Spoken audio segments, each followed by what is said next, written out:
नमस्कार, मैं हूं आपके साथ जयंती झा और आपका स्वागत है हमारी खास पेशकश राष्ट्र दरबार में। क्या देश का सबसे प्रबुद्ध विश्वविद्यालय आतंकवादियों को पनाह दे रहा है? और अगर दे रहा है तो क्या जेएनयू विश्वविद्यालय को बंद नहीं कर देना चाहिए? इस खबर की जानकारी देंगे आपको मुख्य खबर में, पर इससे पहले नजर डालते हैं आज की अन्य सुर्खियों पर। किसान आंदोलन करने वाले किसान संगठन भी जल्द से जल्द सरकार द्वारा अपनी मांग पूरी करवाना चाहते हैं। वहीं केंद्र सरकार भी उनकी इन मांगों पर अपनी प्रतिक्रियाएं दे रही है। दरअसल बुराड़ी मैदान जाने के लिए किसान संगठनों के इनकार करने के बाद केंद्र सरकार ने सभी किसान संगठनों को 3 बजे विज्ञान भवन में मिलने के लिए बुलाया है। इस बैठक में किसान संगठनों और भारत सरकार का उच्च स्तरीय मंत्रिमंडल शामिल होने वाला है, जिसमें इस विषय के संदर्भ में विचार करके कोई ना कोई हल निकाला जाएगा। दूसरी खबर, कल देव दीपावली के अवसर पर प्रधानमंत्री नरेंद्र मोदी ने वाराणसी में आयोजित भव्य लेजर लाइट शो देखा, जहां घाटों पर हजारों दियों के साथ लोगों ने अपने मोबाइल का टॉर्च जलाकर प्रधानमंत्री का स्वागत किया। वहीं प्रधानमंत्री ने इस स्वागत से खुश होकर काशी वासियों से भाषण के जरिए बात भी की, जहां उन्होंने किसान आंदोलन का जिक्र करते हुए विपक्ष पर गहरा निशाना साधा है।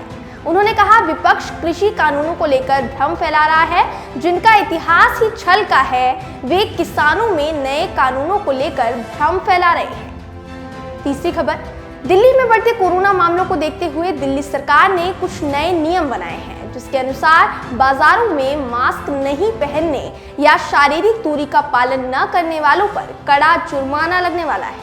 इसके अलावा बाजारों को हफ्ते में 1 दिन छोड़कर खोलने के निर्देश दिए गए हैं। कोरोना संक्रमण के बढ़ते मामलों को देखते हुए केंद्र मंत्रालय ने सोमवार को ही बाजारों के लिए मानक संचालन प्रक्रिया यानी SOP जारी की है। इसके अलावा जो बाजार कंटेनमेंट जोन में आते हैं उन्हें फिलहाल बंद रखने का निर्देश दिया गया है। सरकार ने किराने के सामान की ऑनलाइन बुकिंग को बढ़ावा देने की सिफारिश भी की है। चौथी खबर, 27 मार्च 2019 को लोकसभा चुनाव से पहले कांग्रेस का हाथ थामने वाली उर्मिला मातोंडकर अब सत्ता पक्ष में जाने का मन बना चुकी हैं। अभिनेत्री से राजनीति में शामिल होने का सफर तय करने वाली उर्मिला मातोंडकर ने मुंबई नॉर्थ सीट से चुनाव लड़ा था। हालांकि काफी जद्दोजहद के बाद भी वे ये चुनाव हार गई थी, जिसके बाद कांग्रेस का दामन छोड़ने के लिए उन्होंने ये आरोप लगाया कि पक्ष के कार्यकर्ताओं ने उनका सहयोग नहीं किया, इसलिए वे हार गई। इस टीका टिप्पणी के बाद उन्होंने 10 सितंबर 2019 को कांग्रेस से अलविदा कह दिया। अब लगभग 20 महीने बाद वे महाराष्ट्र में सत्ता पक्ष यानी शिवसेना के साथ हाथ मिलाने वाली हैं। चलिए बढ़ते हैं आज की मुख्य खबर की ओर। आज सुबह सुबह एक खबर काफी सुर्खियों में आई है, जिसके बाद वापस जेएनयू आतंकवाद के मामलों में संलिप्त आरोपों से घिर चुका है। शहला रशीद के नाम से शायद ही कोई अनजान होगा, लेकिन अगर फिर भी आप अनजान हैं तो आपको बता दें कि शहला रशीद टुकड़े टुकड़े गैंग में शामिल एक नाम है, जिन पर यह आरोप था कि देश के खिलाफ देश विरोधी नारे लगाने वाले जवाहरलाल नेहरू के छात्र संगठनों में वो भी शामिल थी। जिसके बाद एक और जगह उनके नाम की खूब व्याख्या हुई, जिसमें शहला भारतीय सैनिकों के खिलाफ कश्मीर के नागरिकों को प्रताड़ित करने का इल्जाम लगा चुकी हैं।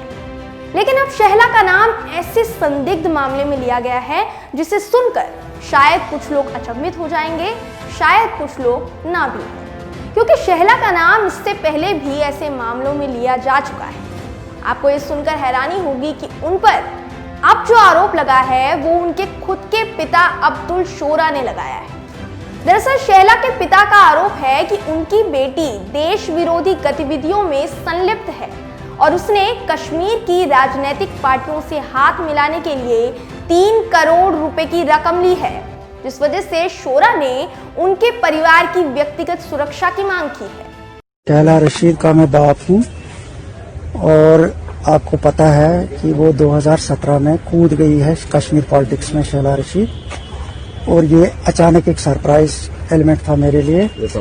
उससे पहले ये नेशनल मेन स्ट्रीम पॉलिटिक्स में थी। सीपीआई बाज़ाब्ता सीपीआई ने इसको प्रोजेक्ट किया था, अपनी पार्टी का मेंबर है, रजिस्टर्ड मेंबर है ये, और धीरे धीरे आगे चलकर मुझे पता चला कि उन्होंने इसकी सीट भी फिक्स कर रखी थी मेरठ के लिए।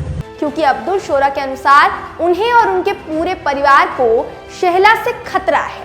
हालांकि अपने पिता के इस आरोप के बाद शहला ने इस बात की जानकारी दी कि उन पर लगाए गए आरोपों का कोई वजूद नहीं है। शहला के पिता उस पर यह आरोप इसलिए लगा रहे हैं क्योंकि शहला सहित उनकी मां और बहन ने उनके पिता के खिलाफ घरेलू हिंसा की शिकायत दर्ज की थी, जिसके बाद शोरा बौखलाहट में इस तरह के इल्जाम लगा रहे हैं।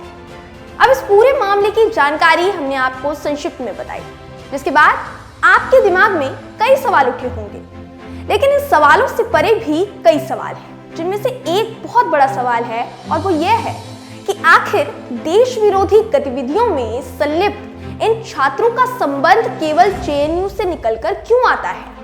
क्या जेएनयू में आतंकवाद पनपना एक आम बात हो गई है? यहाँ हम सिर्फ शहला रशीद की बात नहीं करेंगे, कुछ ऐसे पूर्व छात्रों का उदाहरण भी देंगे। उमर खालिद, शर्जील इमाम जैसे छात्र जो सबकी नजर में तो जेएनयू से अपनी शिक्षा पूरी कर रहे हैं, पर असल में वो दिल्ली के नामी और सबसे विख्यात विश्वविद्यालय जेएनयू के हॉस्टल्स का इस्तेमाल करके अपनी आतंकवादी गतिविधियों को अंजाम दे रहे हैं। लेकिन अफसोस इसी बात का है कि शुरुआत में इनकी पूर्ण रूप से जांच नहीं की जाती। इन्हें महज एक छात्र के रूप में जेएनयू में प्रवेश मिल जाता है और उसके बाद ये छात्र देश के खिलाफ हर सीमा लांघने के लिए तैयार हो जाते हैं। पहले उमर खालिद, शर्जील इमाम और अब शहला रशीद। इसके बाद अगला कौन? क्या देश का सबसे नामचीन विश्वविद्यालय आतंकवादियों को पनाह दे रहा है? और अगर दे रहा है तो क्या जेएनयू विश्वविद्यालय को बंद नहीं कर देना चाहिए? आपको क्या लगता है? अपनी राय हमें कमेंट बॉक्स में कमेंट करके जरूर बताएं। कल फिर मुलाकात होगी ऐसी ही दमदार खबरों के साथ। तब तक अपना ख्याल रखिए और देखते रहिए मीडिया दरबार। धन्यवाद।